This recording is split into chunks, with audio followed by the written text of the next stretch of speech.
नमस्कार. आज आपण 36व्या श्लोकाचा अर्थ जाणून घेणार आहोत. श्लोक 36. द्यूतै छलयतामस्मि तेजस्तेजस्विनामहं जयोऽस्मि व्यवसायोऽस्मि सत्वं सत्ववतामहं. श्लोकाचा अर्थ: मी कपट करणाऱ्यांतील जुगार आणि प्रभावशाली पुरुषांचा प्रभाव आहे.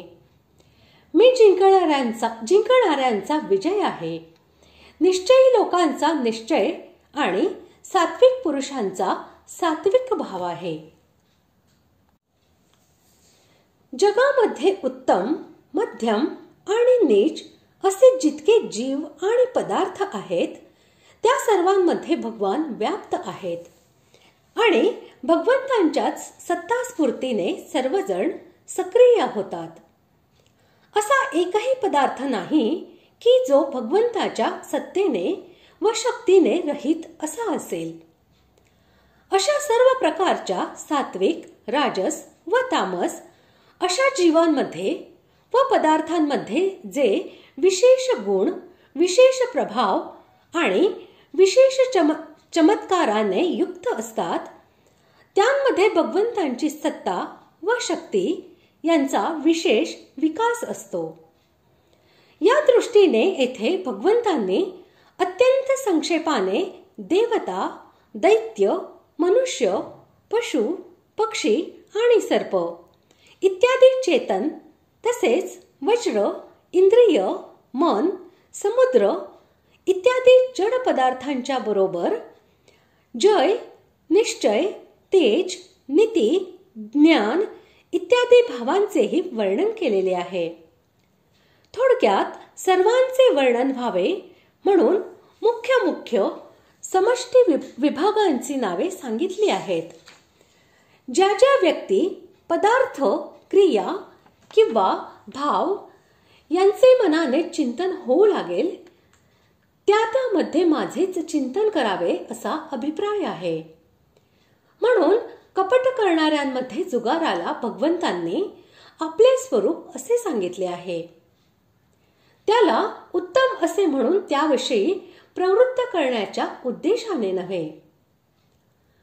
भगवंतांनी महान, क्रूर आणि हिंसक असलेल्या सिंहाला व मगरीला तसेच सहजपणे विनाश करणारा अग्नी व सर्वसंहारकारी मृत्यू यांनाही आपले स्वरूप असे म्हटले आहे.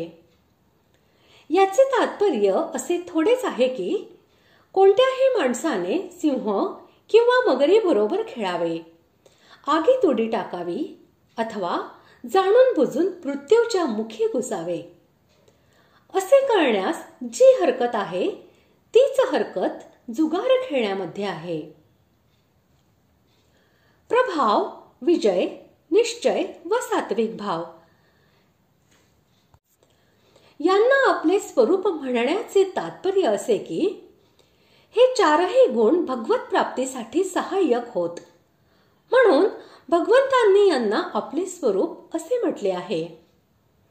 या चौघांना आपले स्वरूप असे म्हणून भगवंतांनी असेही दाखविले आहे की तेजस्वी प्राण्यांमध्ये जे तेज किंवा प्रभाव आहे तो वास्तविक माझाच आहे.